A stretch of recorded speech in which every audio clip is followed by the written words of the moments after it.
Alô, amigos que acompanham o portal Terceiro Tempo, o site Terceiro Tempo, também no YouTube, o Terceiro Tempo TV. Nós estamos aqui de volta no portal do Terceiro Tempo, do nosso querido Milton Neves, com mais um convidado ultra especial, que fez a sua história no esporte, no taekwondo, ajudou a ser aí um dos principais divulgadores dessa modalidade aqui no país. Ele foi 2 vezes quarto colocado em Jogos Olímpicos, ele já foi campeão nos Jogos Pan-Americanos no Rio de Janeiro em 2007, foi campeão dos Jogos Universitários, foi campeão dos Jogos Militares. Estou falando do Diogo Silva. Diogo, muito obrigado pela sua participação aqui no Terceiro Tempo, para falar um pouquinho da sua carreira e um pouquinho também do taekwondo, que é uma modalidade que já deu medalha para o Brasil de novo, né?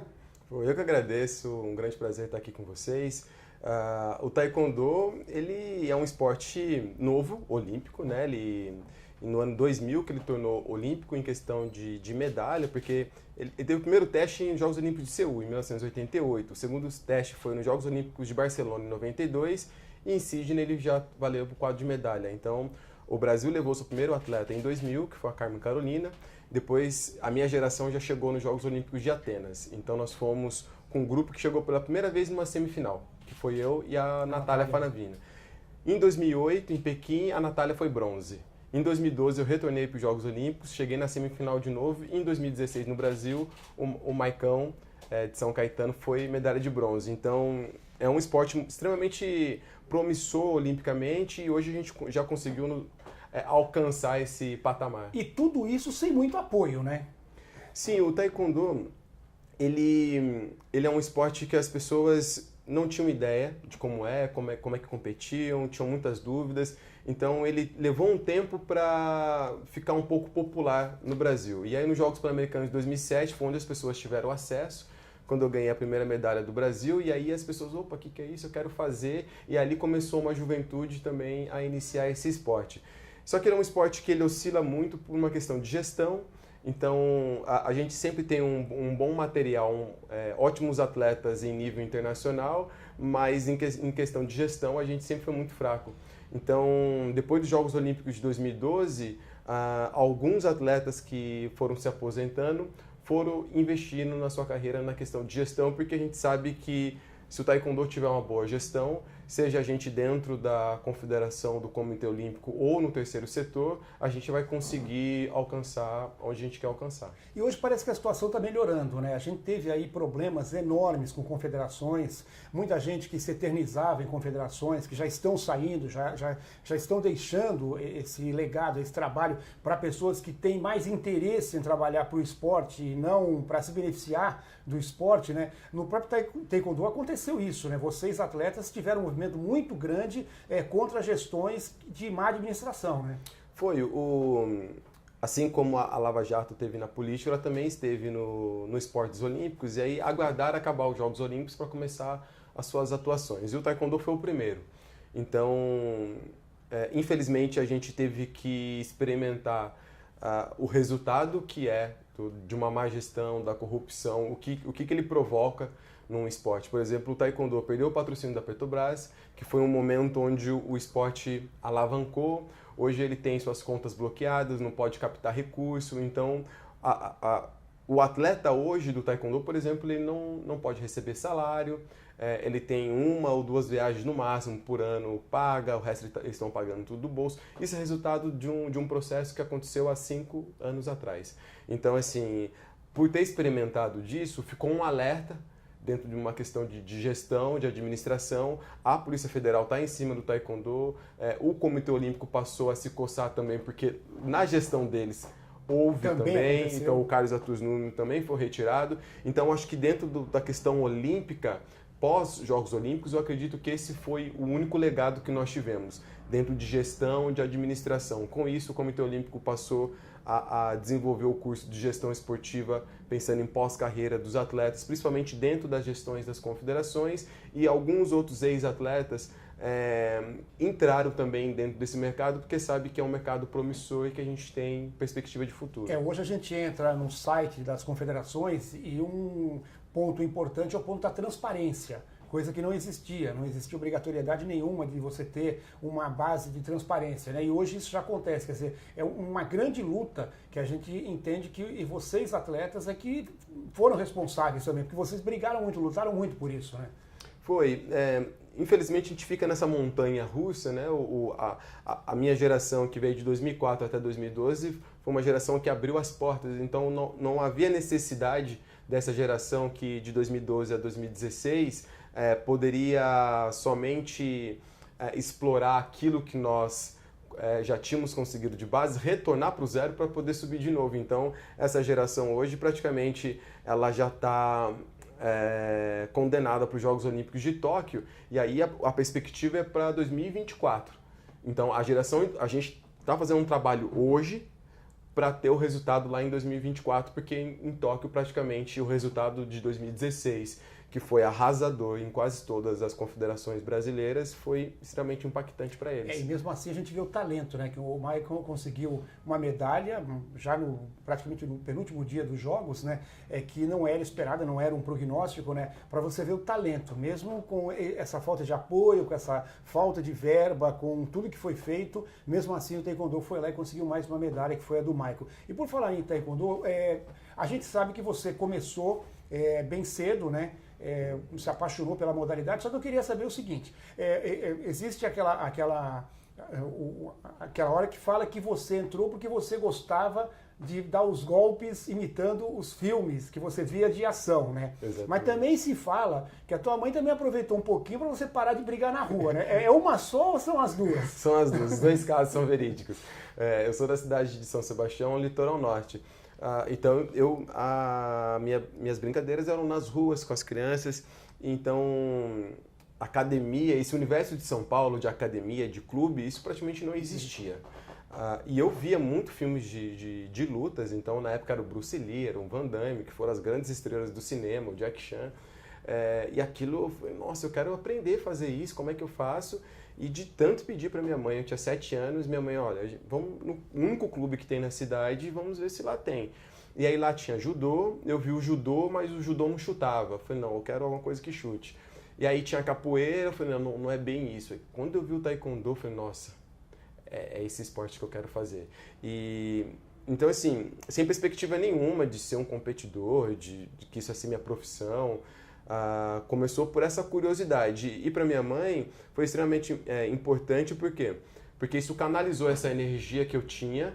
Então, a arte marcial ela tem a sua base dentro da disciplina, da ética, o respeito dos mais velhos. Então, isso foi canalizando a minha energia, o meu processo educacional dentro da academia e aí essa transformação de pessoa. E você falou que lá não tinha um horizonte muito grande. Como é que foi surgir, então, o taekwondo de competição para você? O taekwondo de competição foi quando minha mãe saiu de São Sebastião e foi estudar educação física na PUC Campinas. E dentro da faculdade ela perguntou de algum professor para eu continuar fazendo taekwondo. E aí surgiu o mestre Tilico. O mestre Tilico na época já era o treinador reserva da seleção paulista.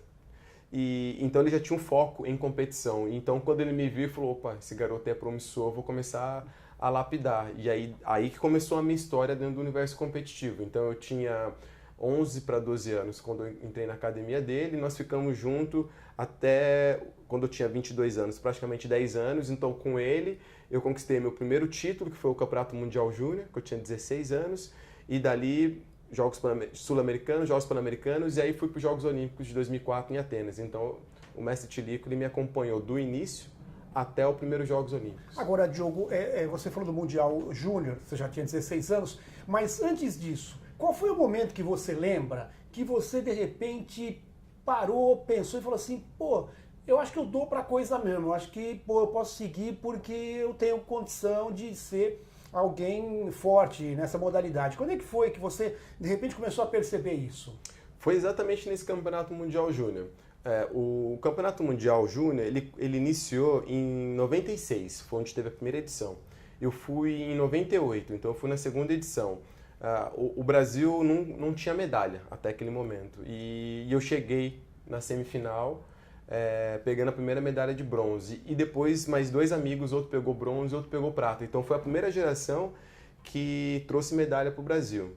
E naquele momento eu falei, essa é a minha profissão, eu sou bom nisso, eu sei fazer isso e agora eu quero chegar a uns Jogos Olímpicos. Mas era 98, então eu não sabia que em 2000 ia ser olímpico. Então eu lembro que em 2000 eu tinha 17 para 18, estava em casa assistindo os Jogos Olímpicos, e aí quando acabou os Jogos Olímpicos eu falei, em 2004 eu vou estar lá, eu quero estar lá. Em 2004 você teve realmente uma participação muito boa, você acabou perdendo a medalha de bronze aos 45 do segundo tempo, né, praticamente.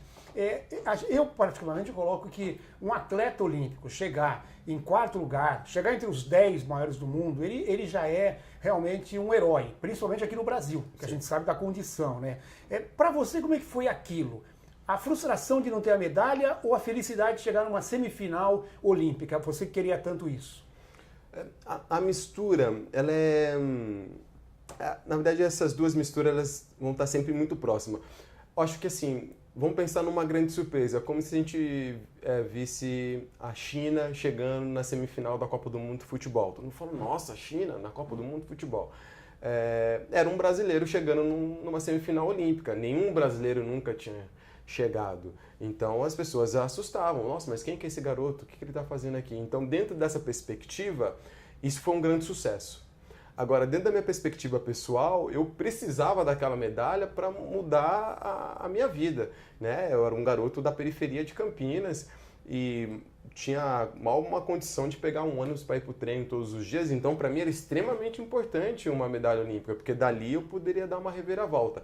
Então não ter conquistado a medalha, pessoalmente, foi frustrante, mas isso é os Jogos Olímpicos, né? Os Jogos Olímpicos é um encontro de grandes histórias,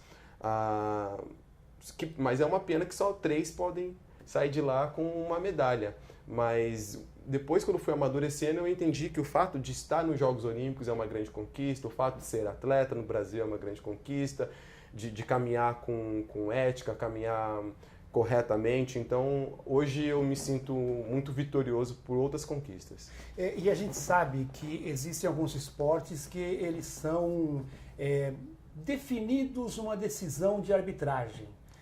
Isso também pesou, Diogo, nessa primeira Olimpíada em 2004? Principalmente numa luta que você fez na semifinal? Pesou bastante. Bom, eu era uma jovem promessa, eu tinha 22 anos, então eu já estava competindo com atletas que estavam já nos seus segundos Jogos Olímpicos, um pouco mais velho, tentando aí a quebra desses recordes.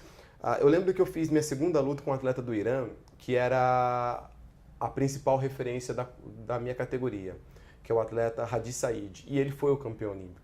E por um erro de arbitragem, ele ganhou a luta. A luta estava extremamente empatada e aí, por uma falha, ele fez uma diferença de 1 ponto, eu não consegui recuperar, ele ganhou a luta, foi para a semifinal, ganhou a semifinal, foi para a final, ganhou a final.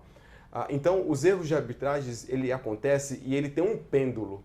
E o pêndulo, normalmente, ele é mais fraco para países que não têm expressão. Então, assim, se empatar, dá para aquele que a gente sabe que está sempre concorrendo.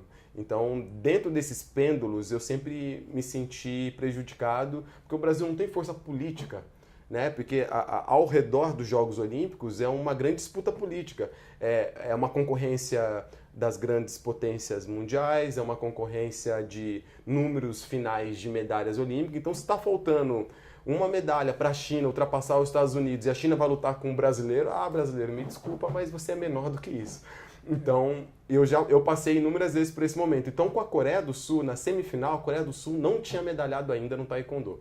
Então, o berço, né, a história, a origem desse esporte, estava nos Jogos Olímpicos sem nenhuma medalha, e a primeira medalha estava com um brasileiro na semifinal, os caras falaram, me desculpa, mas essa vai para a Coreia.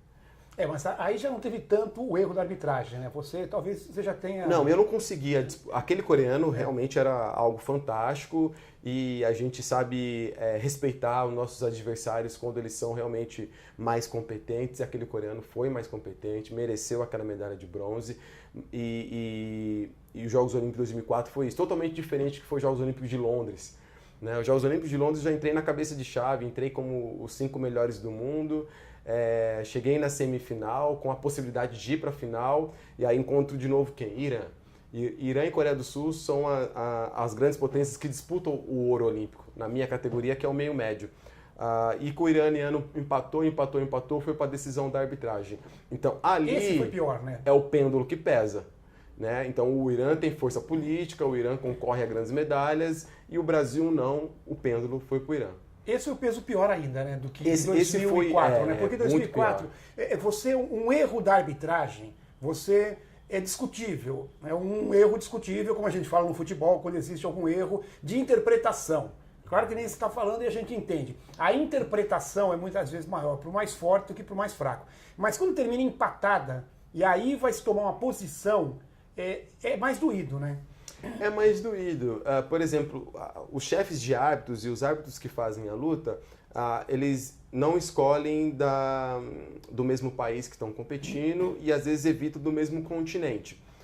Então, vamos pensar, o Irã tem sua grande colônia na Alemanha, então se tem alemãos, você favorece ao Irã.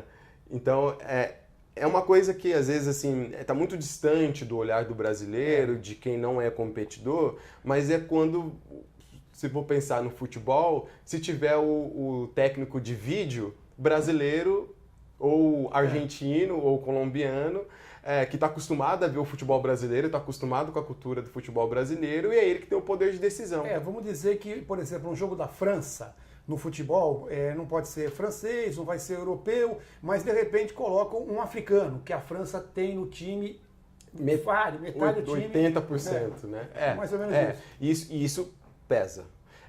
O que aconteceu com o João do Pulo nos Jogos Olímpicos da Rússia na antiga União Soviética, aquela medida que fez ele não ser o campeão. Isso é fato, isso acontece, isso é verdade. E independente da tecnologia, eles ainda arrumam uma forma, que eu não sei como, mas ainda arrumam uma forma. E você já teve força para conseguir puxar de onde não tinha mais contra o Terence na disputa de medalha, empatar a luta no finalzinho, né? E aí aquilo foi um descuido ou foi realmente porque ele acabou aproveitando para dar aquele golpe final e ganhar a luta?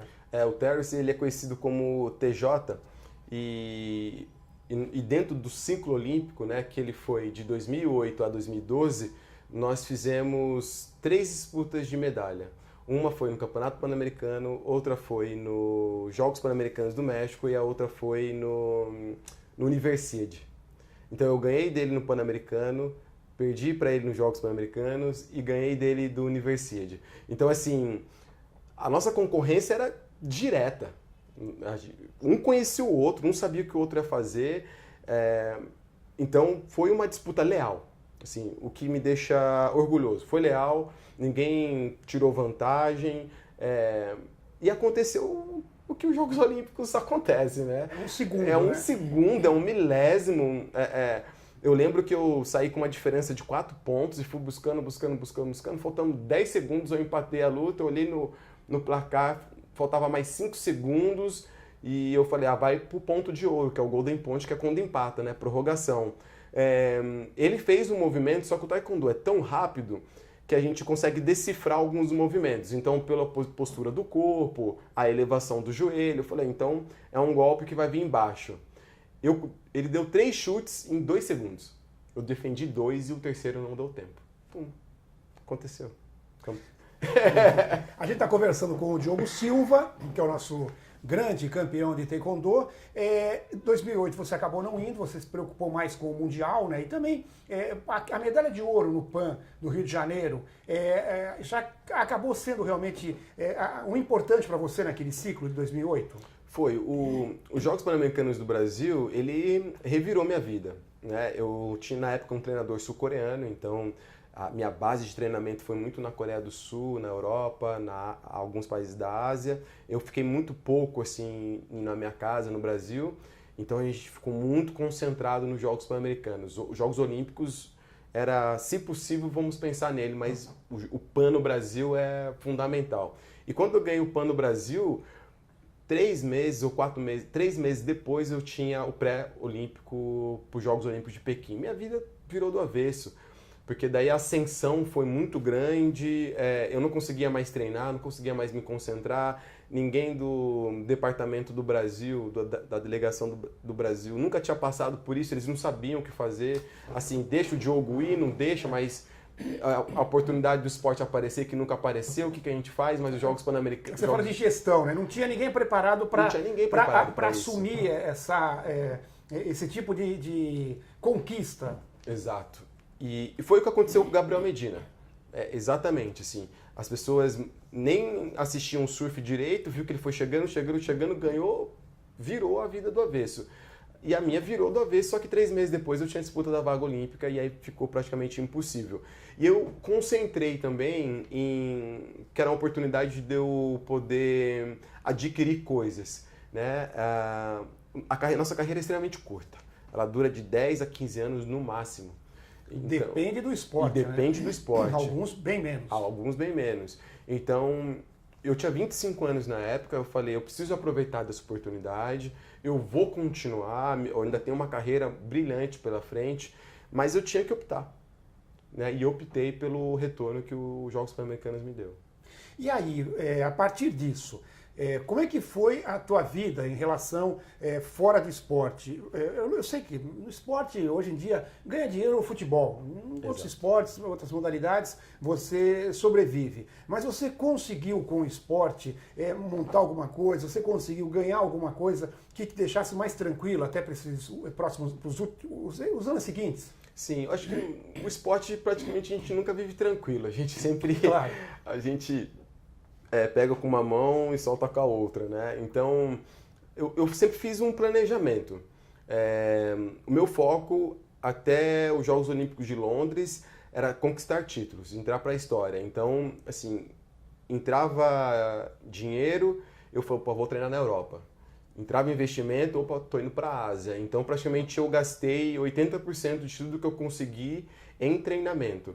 E investindo também na minha educação. Então, fui estudar gestão esportiva, comecei a trabalhar como voluntário dentro do terceiro setor, com a Caravana do Esporte, que é um projeto da Ana Moser. Então, eu fui investindo na minha parte educacional e treinamento. E, lógico, né, pensando na casa própria, pensando num transporte, num carro, mas eu fiquei, assim... Algumas pessoas optaram, não, eu vou pegar esse dinheiro, vou comprar minhas coisas, fazer minhas coisas. Eu falei, não, uma porta abre outra. Então eu quero abrir essa porta para poder abrir outra. Então eu investi muito em mim, muito na minha carreira. E deu certo, né? Porque você foi campeão dos Jogos Militares, foi medalha de ouro também na Universidade, isso também um resultado importante, muito importante, né? E você foi também medalhista no pré-olímpico, que deu a vaga para Londres em 2012. Quer dizer, aquilo que você se propôs a fazer, você conseguiu, só faltou mesmo a medalha olímpica, mas 2 quartos lugares em Olimpíada, teu nome está eternizado lá, né? Foi, eu falava assim, olha, é a cereja. Eu tenho o bolo todinho, com glacê, tudo gostoso. Agora, a medalha olímpica é a cereja. Eu não tive a cereja, mas o bolo todinho eu tive. Então, eu tenho orgulho dessa carreira, eu fico muito feliz. Nos últimos dias agora, a sobrinha tem 9 anos, falou, tio, você está no meu livro de inglês da escola. Então é um livro de inglês de toda a rede estadual. Então assim, foi essa a minha construção, esse era o meu objetivo, era o meu foco, era entrar na história do esporte brasileiro, a minha carreira internacional, então... Isso foi extremamente importante e eu sempre soube que eu ia colher frutos disso. Mas não ficar pensando em vou ganhar igual você vê a luta do UFC, né, do Gregory e o Mayweather, né, no boxe, né? Você vê que é dinheiro, bilhões e bilhões. Nunca me concentrei, né? Se um dia eu tivesse uma oportunidade dessa, provavelmente eu não ia aceitar, porque para mim esporte não tem nada a ver com ofensa, com, sabe, com esse processo que às vezes a mídia fica tentando empurrar a goela abaixo, que tem que ser assim, é assim que chama público. Para mim esporte ele tem a ver com construção de caráter, com cidadania, com perspectiva de uma vida melhor. Então eu vejo o esporte com outro olhar. E você aproveitou, né, Diogo, porque você fez essa imagem, você fez a tua carreira e você acabou virando uma referência também na luta por direitos, igualdade. Quando que você começou a sentir que você poderia ser uma voz que seria ouvida e que poderia ser mesmo ouvida para mudar algumas coisas que não dão certo no país. A gente sabe que o país, embora fale que não, mas tem muito racismo, existe isso, e você foi uma pessoa que tentou sempre combater isso com a sua postura. Inclusive tem o episódio, né, de 2004, que você, na semifinal, você acabou levantando a mão com uma luva negra, que é o símbolo do que fizeram em 2008, em 68 no México, né, os dois americanos, né, os Black Panthers. Então, quando é que você sentiu que falou assim, bom, peraí, eu tô conquistando as minhas coisas, mas eu vou querer ajudar os outros?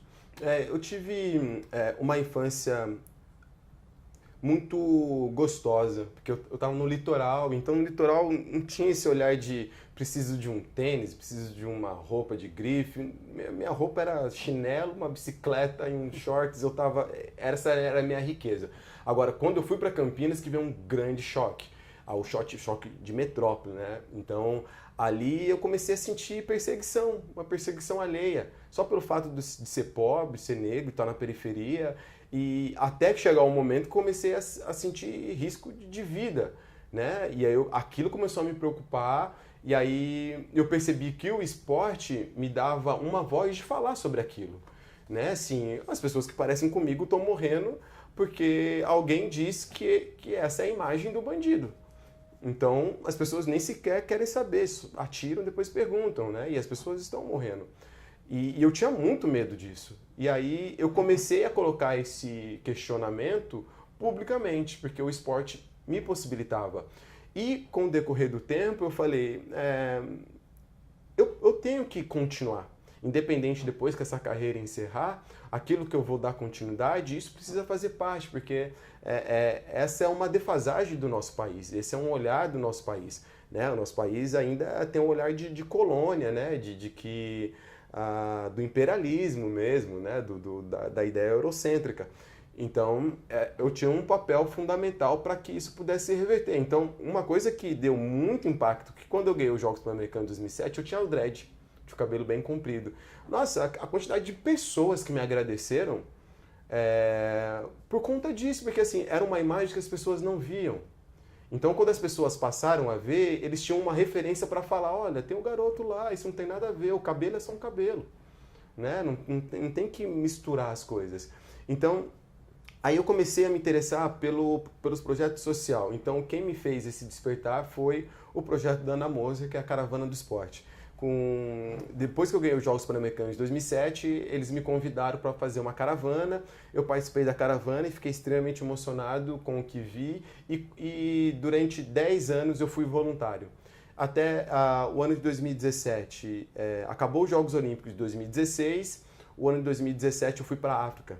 Então eu fiquei morando na África do Sul, em Cape Town, durante 6 meses. E lá dei continuidade a esse trabalho no terceiro setor, projeto social, e aí retornando para o Brasil, eu falei, eu vou abrir minha própria instituição e vou dar continuidade. O esporte ele é uma ferramenta extremamente importante de educação e também de autoestima, perspectiva de futuro, né? Eu acho que as pessoas veem as medalhas, né? Mas eu acho que muito maior do que as medalhas é a construção da pessoa. Então, eu pelo esporte alcancei outros patamares que eu jamais poderia pensar, né? Eu cheguei a momento de estar palestrando junto com os ministros do esporte. Não que isso seja uma coisa extremamente importante no Brasil, mas é de pontas de onde que viemos, né? Da onde eu vim e onde estou. Então, conhecer metade do mundo. Né? Eu fui para 36 países, o esporte me levou para 36 países, me fez conhecer outras línguas, outras culturas. Eu entrei dentro de espaços de poder que ninguém entra, por conta de ser atleta. Então, assim, você coloca isso, uma perspectiva de um garoto, de um jovem, que esteve numa situação, ou está numa situação como eu estive, e precisa, nem que seja de uma palavra amiga de conforto, isso muda totalmente a sua perspectiva de vida. Então, Hoje eu tenho... Ele passa a acreditar, né, que ele pode. Ele passa a acreditar que ele pode. Você reforça junto com a escola o poder do professor de educação física dentro da escola. Eu faço o trabalho de capacitação dos professores da educação física, mostrando alternativas de trabalhar com esporte que não é o convencional de dar uma bola e deixar as crianças jogando dentro da escola. Então, assim, é trabalhar com toda uma rede de conhecimento que desenvolve pesquisa, ciência, o professor do dia a dia, a parte de gestão esportiva. Então, assim, todos os comentaristas esportivos, esse é o esporte, né? Você tem um atleta e você tem um universo ao redor do atleta.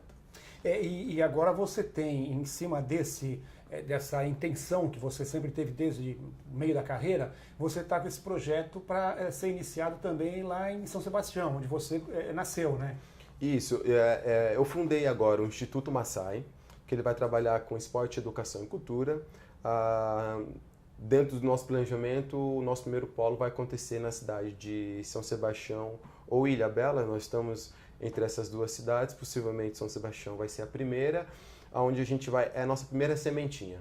E dali nós vamos dentro da região do Litoral Norte e depois aqui em São Paulo como uma base administrativa, para poder fomentar e colaborar com o esporte educacional naquela região. O litoral está 3 horas e meia aqui da capital, mas essa distância às vezes é pouca, mas lá dentro é uma distância enorme dentro do processo esportivo do que acontece aqui em São Paulo. As pessoas não têm um acesso. Lá não tem cinema, lá tem um teatro para 100 mil habitantes, não tem universidade, então quase em isolamento dentro desse processo. Tem que sair de lá para tudo, né? Tem que sair de lá para tudo. Minha mãe saiu de lá para poder estudar, então a nossa ideia é começar, dentro das oportunidades que tivemos, de começar a levar possibilidade de uma melhor perspectiva de futuro. O Medina de lá também, né? O Medina de lá, o Medina fica em Maresias, fundou o Instituto Medina, que já está ajudando as crianças ali a ter uma carreira, a ter um futuro.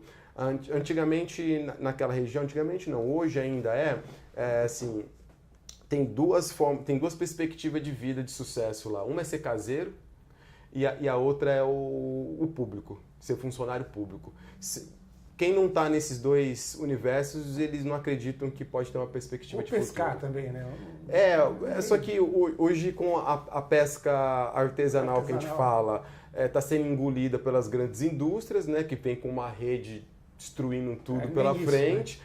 E aí o pescador está cada dia com menos opções, fora o derramamento de esgoto e de produtos pesados que está acontecendo dentro do mar.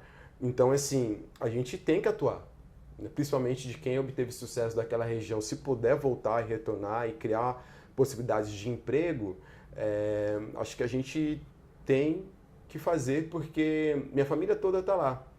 Só eu e minha mãe que saiu, meus avós, meus primos, meus tios, amigos, todos eles estão lá. Então, para mim é uma missão que eu construir e quero fazer. Primeiro é formar o ser humano. Se sair mais algum atleta de ponta, aí que nem você falou, é a cereja do bolo. Exatamente. O bolo, o glacê e tal, a cobertura é formar o ser humano, dar uma condição de vida melhor. Aí se sair um atleta, aí é a cerejinha do bolo. E para fechar com o Diogo Silva, eu queria que o Diogo falasse do seu outro projeto, né? Como é que começou essa história de músico? De cantor? A música ela faz parte do dia a dia do atleta. Você pode perceber que o atleta o tempo todo ou ele está com fone, ou ele está escutando música no seu treinamento, no seu aquecimento, na sua fisioterapia. A música faz parte do nosso dia a dia. Eu vivi muito tempo em concentração. Concentração é uma grande solidão. A concentração dos esportes olímpicos não é a da CBF, né? Não é a granja, a gente nem sabe o que é aquilo. Você ficar dormindo em alojamento, dormir muito em escola, dormir muito em chão, com 10 caras junto. Então, eu tinha a música como uma fuga, né? Um momento de entretenimento, distração, diversão. E na periferia, já com 14 anos, eu já escutava muito rap. Então, reunia com os amigos para poder fazer uma festa dentro de casa, porque a gente não tinha acesso às grandes festas. E aí veio o desejo da música. Mas o esporte ele falou mais alto, foi o carro-chefe e não dava tempo de mais nada. E quando eu fiz meu planejamento de pós-carreira, eu falei, bom, vou encerrar a carreira mais ou menos com quantos anos, mas eu ainda quero realizar alguns sonhos. E a música era um sonho que eu queria realizar, mas eu queria ter realizado com 20 anos. Eu falei, mas se é com 30, mas possibilidade... Aí não tem problema, porque a música não é que nem o esporte. A música você tem muito tempo, Exato, o esporte você tem data para começar, data para terminar, a música não. E aí eu me dei essa oportunidade de trabalhar com música. Eu tenho um grupo que chama Senzala Hightech. Ele é um coletivo de artistas e músicos, no qual a gente tem um disco novo que vai sair agora em setembro. Então a gente tem no Spotify, você pode achar as músicas, no YouTube, na nossa página do Instagram. Senzala Hightech tem a ver com formas de comunicação, né? O tambor como a origem da comunicação e hoje a tecnologia como a segunda forma de comunicação. E como é que está indo? A gente está feliz com o resultado. O nosso olhar ele não é esse tão popular, né? A gente fala coisa séria, é muito questionador, é político. Então, o grupo pré-selecionado praticamente que escuta essas músicas também. Então, a gente gosta de estar... nicho, né, que vocês têm que pegar porque é quem pode responder, pode dar resposta ao que vocês estão falando, né? Nós não somos, a gente não é a cara do Faustão, a gente tem outra cara. A gente é igual no cinema era o Zé do Caixão, sabe? Todo mundo olhava assim e tal, e depois falou, não, o Zé do Caixão é legal. E aí, então a gente não está no nicho pop, né? A gente está no nicho mais questionador. Mas a gente gosta do nosso resultado porque a gente começou a interagir com grandes artistas, a gente começou a interagir com todo mundo publicitário que trabalha com clipe, com cinema. Então aí eu comecei a entender um pouco do cinema. Então eu acabei de lançar um teaser de um vídeo que chama Verossímil, que tem a participação da Natália Vigílio, que ela faz parte da dança contemporânea, que já é a iniciativa de colocar as lutas dentro do cinema, mas como uma linguagem de performance musical. Então, eu acho que tudo isso se comunica, as pessoas foram separando. Eu acho que não tem que separar, acho que a gente tem intersetorialidade, eles precisam estar interagindo. E quando alguém reconhece o Diogo, toma um susto, fala assim, você não era aquele... Sim. Atleta que disputou a Olimpíada, o que você está fazendo aqui? Tem, as pessoas ficam, mas será que é? Não, mas é o mesmo? Eu falei, sim, é o mesmo. Acho que eu gosto, sabe, eu sou inquieto. Eu sou inquieto, tenho uma criatividade grande, preciso pôr isso pra fora. Ficar no escritório acaba comigo, fico doido naquilo ali, eu na frente do computador. Acho que eu não nasci muito para esse universo, mas trabalhando com gestão, obrigatoriamente eu fico. Mas eu gosto de arte, eu gosto de desenvolver, de criar, de pôr para fora. Isso me deixa completo. A gente conversou com o Diogo Silva. Diogo, gostaria que você, então, antes de encerrar, desse uma mensagem para quem está acompanhando aqui no Facebook, para quem está acompanhando aqui no YouTube também. A gente admira muito você, não pela parte esportiva apenas, mas também pela parte de homem que você é, né? Então, eu gostaria que você desse uma mensagem para quem está acompanhando a gente. Bom, primeiro eu gostaria de agradecer muito vocês. O esporte, enxergo o esporte como uma ferramenta também de perspectiva de futuro, de trabalho, não só de lazer ou de saúde, mas ela também pode ser o seu trabalho. O Brasil, ele começou a ter um índice de obesidade muito grande porque as pessoas pararam de se mexer. Então, assim, praticam esporte, esporte é vida, você vai se sentir bem, a sua vida vai funcionar melhor e espero que você alcance todos os seus sonhos e lute por eles. Obrigadão, Diogo. Valeu. Nós conversamos com o Diogo Silva, 2 participações olímpicas, campeão do PAN de 2007 no Rio de Janeiro, um atleta excepcional que participou mais uma vez com a gente aqui nesse espaço do Terceiro Tempo, no Facebook, também no YouTube TV, você acompanhando essas matérias especiais aqui no espaço do nosso querido Milton Neves. Até mais, hein?